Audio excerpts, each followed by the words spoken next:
Fala aí, meu aluno, fala minha aluna, vamos nós para mais uma aulinha de história, a melhor matéria com toda certeza. Meu aluno, hoje nós vamos falar de um outro presidente da fase de redemocratização, que foi o Fernando Henrique Cardoso, que você já conhece na mídia pelo nome de FHC. Minha palavra cobra isso, professor? Cobra, claro, né? O presidente ficou 8 anos no poder. Mas vamos lá, então, fazer o contexto histórico, vamos contextualizar. Meu aluno, veja bem comigo, né? Você sabe muito bem que assim que ocorreu o impeachment do Fernando Collor de Mello, ele cai lá em 92. E ele tinha um vice chamado Itamar Franco. Então o Itamar Franco, que foi o vice de Collor de Mello, vai assumir assim o impeachment, ficando até 93 para 94. E o que eu tenho que destacar? Cuidado que talvez na sua conversa com o seu avô, com o seu pai, com o seu vizinho, você já deve ter ouvido falar do Plano Real. Não é verdade? E todo mundo fala porque o Plano Real foi feito pelo ex-presidente Fernando Henrique Cardoso. Cuidado, meu aluno, vamos lá começar a trabalhar isso melhor. Eu quero que você entenda que nós estávamos no governo Itamar Franco, que era vice de Collor. Está acompanhando comigo? E é claro que o Itamar Franco, então, vai convidar para ser ministro da Fazenda quem? O Fernando Henrique Cardoso. Então, o Fernando Henrique Cardoso, que vai assumir como ministro da Fazenda, ministro da Fazenda, ele que vai idealizar o Plano Real. Mas ele não era presidente ainda, ele era ministro do Itamar Franco. E como ministro, então, ele idealiza e coloca em prática o que você conhece como Plano Real. Isso foi lá em junho de 94. Lá em 1994, começava, então, o que a gente chama de Plano Real, pelo ministro Fernando Henrique Cardoso. Claro que ele vai aproveitar, né, a propaganda positiva de uma moeda fortificada, de uma moeda forte, uma moeda que bate o real, desculpa, que bate o dólar. Todo mundo ficou, nossa, que moeda forte. Claro que na transição você tem o que a gente chama de URV, mas que não vai cair para você, porque nem quem estava na época conseguiu entender direito. Não é verdade? Mas você tem a ideia do Plano Real. A moeda que mudaria o Brasil. A moeda que colocaria lá o dólar pau a pau com o real.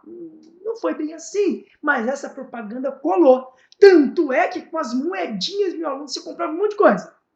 Há uma segurada na inflação, moeda forte, aquela coisa básica, e todo mundo falou, pô, que legal, gostei disso aí. Então, o Fernando Henrique Cardoso aproveita o sucesso do Plano Real e engata a sua candidatura à presidência do Brasil em 94. E é justamente aí que ele sai vitorioso, claro.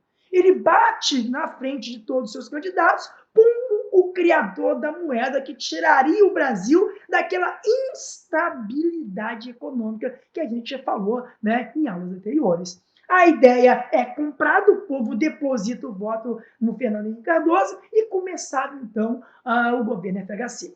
Eu quero que você destacar para você, com toda certeza, uma coisa legal. Além do Plano Real ser encabeçado por ele e aí passar a vigorar no seu governo, a gente entra no governo que a gente vai chamar de governo neoliberal. É claro que se você for aprofundar um pouquinho mais, não há necessidade, o nosso liberalismo começa lá com o Collor de Mello. Tá? Né? Porque ele vai abrir, obviamente, a economia, né, para o mercado externo. O Brasil vai sair da sua caixinha e vai começar a negociar com os outros países. Nós tivemos isso tudo também. Nós vamos ter lá também a formação do Mercosul, o mercado do Cone Sul, Brasil, Argentina, Paraguai, Uruguai, né? Se você vai ver lá nas aulas de geografia. E agora, então, pega-se carona e a gente entra no governo neoliberal. Naquela ideia de entrar na época das privatizações. Olha só meu destaque para vocês, tá?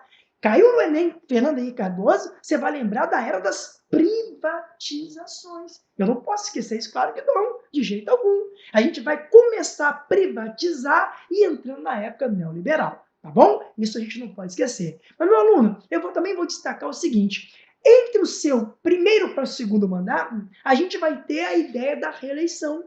No Brasil nunca tivemos eleições. Se você parar para pensar, desde a proclamação da República, era apenas um presidente cada 4 em 4 anos. Né? Vamos ter uma parada durante o regime militar, porque a gente viu também que houve a alternância, mas agora vai ter a ideia da reeleição. Isso. E vai ser usado também as manobras políticas para que se aprovasse a ideia da reeleição e ele consegue a candidatura de reeleição e vai ficar 2 mandatos. Então, nós temos um presidente aí que vai ficar 2 mandatos pela primeira vez na história, vai ser aquele Fernando Henrique Cardoso. Só que nós temos que destacar algumas coisas que o Enem pode cobrar, ainda mais em tempos que nós estamos. Porque ali eu vou destacar para vocês o que ficou conhecido como apagão elétrico. Isso. Foi lá entre os anos de 2001 e 2002, quando o Brasil vai viver o que a gente chama de apagão elétrico. Foi aí que você, em casa, sua mãe, seu papai, sua mãe, sua vovó, seu tio, começou a ter a seguinte cultura: se não há ninguém na sala, para que manter a luz acesa? Se você agora está na sala estudando, me ouvindo, e seu quarto está sem ninguém, com certeza a luz deve estar o quê? Apagada. Foi a partir desse momento que a gente ia ficar sem luz elétrica, começou a ter um apagão realmente, que a gente começou a tentar entrar na ideia de economizar energia elétrica. Olha só, meu aluno, tá ok? Começava a ideia do apagão. Uma luz acesa, um poste aceso, o outro não, um aceso, o outro não. Essa ideia de racionamento, a gente vai ter essa ideia durante o governo de Fernando Henrique Cardoso. A gente tem que destacar isso aí, né? Olha a imagem dele aí na sua tela, o real como símbolo máximo, né, do seu governo, já que ele era ministro e ele consegue a eleição graças à ideia, né, do plano real. E eu vou voltar a frisar para o seu Enem: privatizações.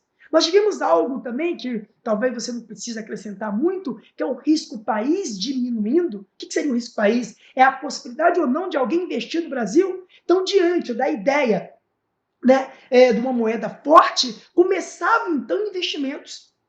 Também começava o nosso endividamento, tá, meu aluno? A gente tem que priorizar isso. Por quê? Se nós temos uma moeda estável, começava então a ideia de linhas de crédito. E aí a gente costuma até brincar, né? Quando o seu pai, lá nos anos 90, queria comprar algo, ele não conseguia porque não tinha linha de crédito.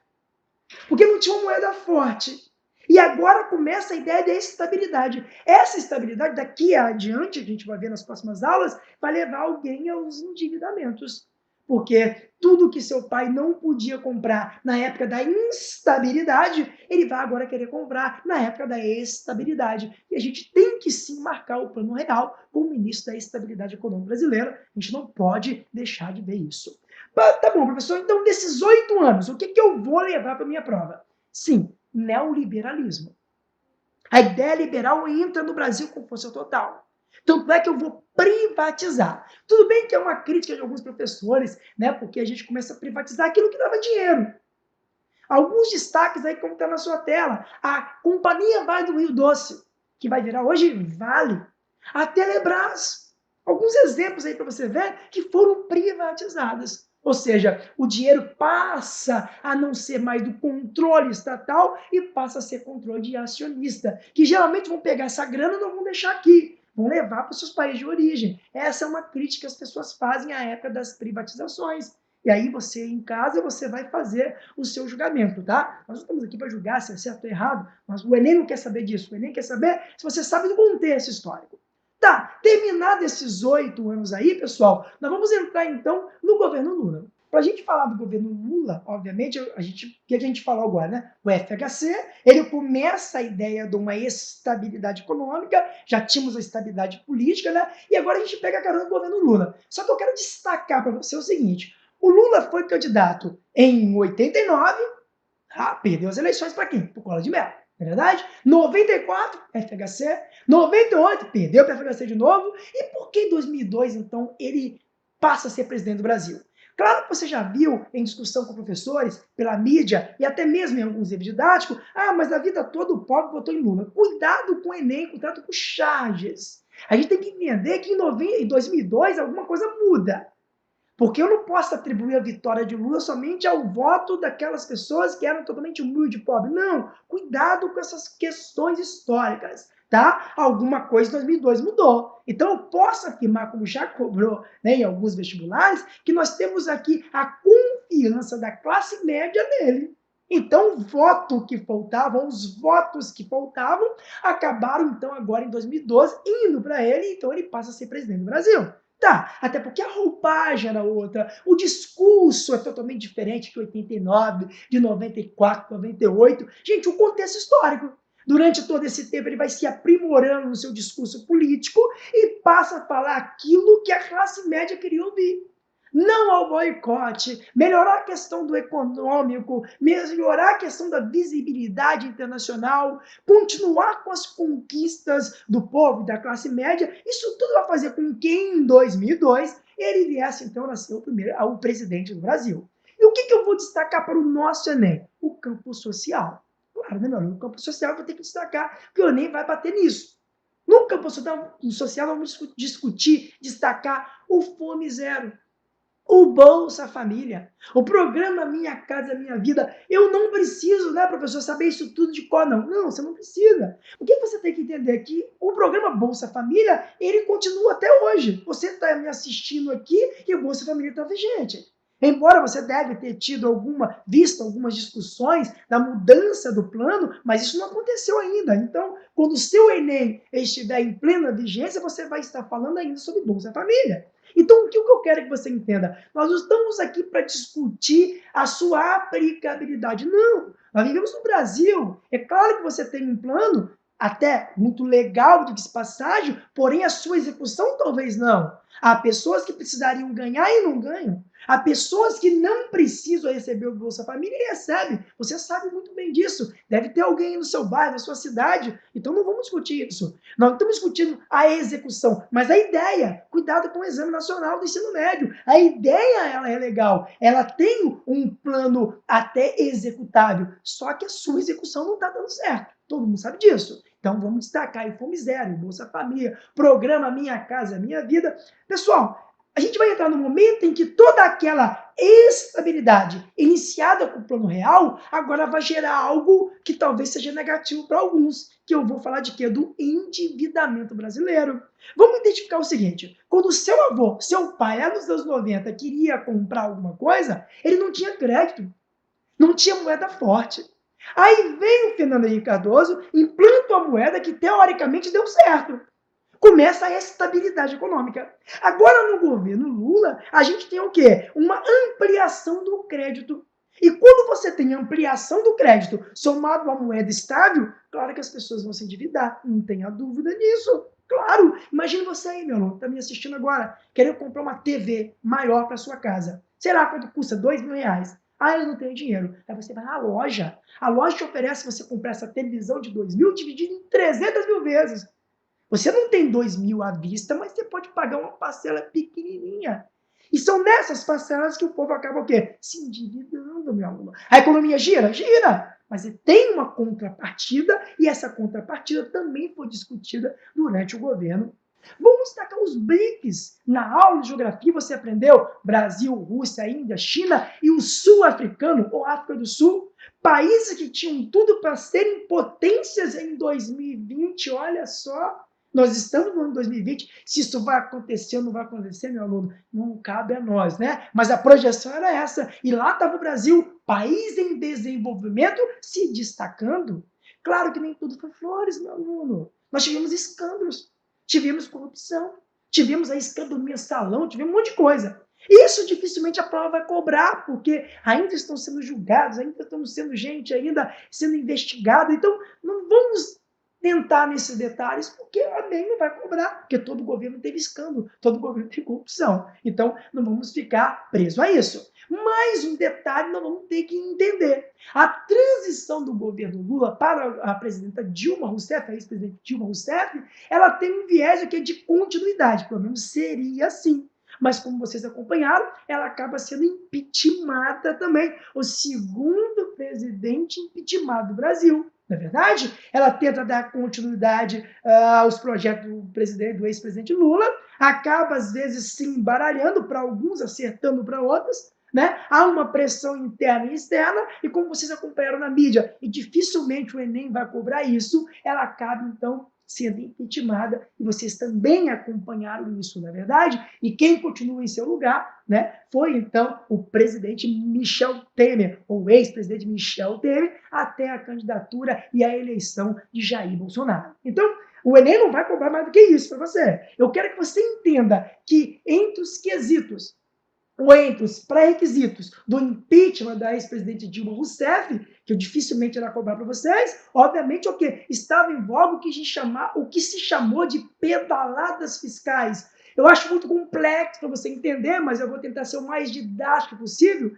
É quando ela pegava dinheiro do próprio banco do governo para cobrir o que se chama de programas sociais. Exemplo, eu teria lá que pagar X, né, depositar X entre as contas daqueles que receberiam Bolsa Família, não tenho dinheiro, eu vou ao governo, ao banco do governo, como o Banco do Brasil, BNDES, etc., e pego dinheiro emprestado para cobrir esses programas sociais. Isso não pode. O nome disso chama-se pedaladas fiscais. Isso vai ser o pivô para que se abrisse aí, né, o processo de impeachment, culminando então com o impeachment dela. Beleza, é o que você precisa saber. Fazendo um panorama, professor, como é que isso pode vir a cobrar na minha prova? E aí, como é que eu posso me deparar com isso no Enem? Que a gente vai ver aqui agora, tá bom? Eu quero que você seja bem objetivo para você não errar. Vamos lá então, pessoal, acompanha comigo aí a primeira questãozinha nossa aí. Tá aí na sua tela. Ao longo dos anos 90, a luta pelas condições de circulação por parte das pessoas com necessidades especiais foi uma constante na sociedade. Tal mobilização ocasionou ações como o rebaixamento das calçadas, construção de rampas para acesso e pisos superiores, para possibilitar o acesso ao transporte coletivo, entre outras. Professor, como assim? Calma, acompanhe comigo. As lutas pelo direito à acessibilidade, movidas principalmente a partir dos anos 90, meu aluno, eu nem quer saber disso de você, né? Não vai ficar decorando o nome de presidente, não. Vamos pegando a questão dos anos 90 em diante, olha só o que ele vem cobrando. Eu apenas dei uma modificada para ficar um pouquinho mais difícil, porque é aquela ideia, né? Quando você tem um treino difícil, o jogo sempre é fácil. Também cá comigo, hein? As lutas pelo direito à acessibilidade, movidas principalmente a partir dos anos 90, visavam garantir o quê? Para tudo, meu aluno. Em 88, você tem uma Constituição cidadã, democrática, que vai ampliar os direitos de muitos grupos que até então eram esquecidos. E nessa vibe mesmo, agora a gente está criando uma questão. Olha só, hein? As lutas pelo direito à acessibilidade, movidas principalmente a partir dos anos 90, visavam garantir o quê? Letra A, igualdade jurídica. Não, meu aluno, não é jurídica. Eu estou querendo ir e vir. B, inclusão social. Opa, pode ser. Eu estou pegando as pessoas com deficiência. Por favor, meu aluno, não fale portadores de deficiência. Não existe mais esse termo. Portador. Portar, você porta arma, porta celular, tá ok? Porta copo. Pessoas com deficiência. Então, parece que eles estão lutando pela inclusão social. Vamos ver a letra C. Participação política? Não. Gente, falou de acessibilidade, calçadas. D. Distribuição de renda? Não, eles não estão querendo dinheiro, não é isso que está na questão. É. Liberdade de expressão? Não, eles estão querendo ir e vir. Ir e vir. Só pode ser inclusão social. Eu estou ampliando a inclusão social. E essa luta pela inclusão social, a partir dos anos 90, ela foi gritante, meu aluno. Com certeza o gabarito, a letra B. Vamos para a próxima? Acompanha comigo aí. Não está numerada não, mas é o número 2, tá? Tem uma lei aí, muito importante. Vamos lá. A Lei 10.639, de 2003, inclui no currículo de estabelecimento de ensino fundamental e médio, oficiais e particulares, a obrigatoriedade do ensino sobre história e cultura afro-brasileira e determina que o conteúdo programático incluirá o estudo de história da África e dos africanos, a luta dos negros no Brasil, a cultura negra brasileira e o negro na formação da sociedade nacional, resgatando a contribuição do povo negro nas áreas sociais, econômicas e políticas pertinentes à história do Brasil, além de instituir o calendário escolar no dia 20 de novembro como data comemorativa do Dia da Consciência Negra. Legal o texto, vamos ver o que ele está pedindo para nós. A referida lei representa um avanço não só para a educação nacional, mas também para a sociedade brasileira. Por quê? Acompanhe comigo. Letra A. Por que ela é tão importante? Vamos lá? Legitima o ensino da ciência humana nas escolas? Não, meu amor. Isso parece que não, hein? B. Divulga conhecimento para a população afro-brasileira? Não, a divulgação para todos nós sobre eles, né? Letra C. Reforça a concepção etnocêntrica sobre a África e a sua cultura? Não, pelo contrário, vamos combater, vamos ampliar o ensino, né, afro-brasileiro. D. garante aos afrodescendentes a igualdade do acesso à educação? Não, essa referida lei vai obrigar que o professor de história, na verdade, ele fale, ele difunda a cultura, fale da cultura afro-brasileira. Letra E, impulsiona o reconhecimento da pluralidade étnico-racial no país. É justamente isso. Quando eu, professor, coloco para vocês a cultura afro-brasileira, nós estamos realmente reconhecendo a nossa pluralidade étnico-racial que existe no Brasil. Tá bom, meu aluno? Questãozinha tranquila, tá? Na letra E o nosso gabarito. E a gente fica aqui, meu aluno. Valeu! Até a próxima!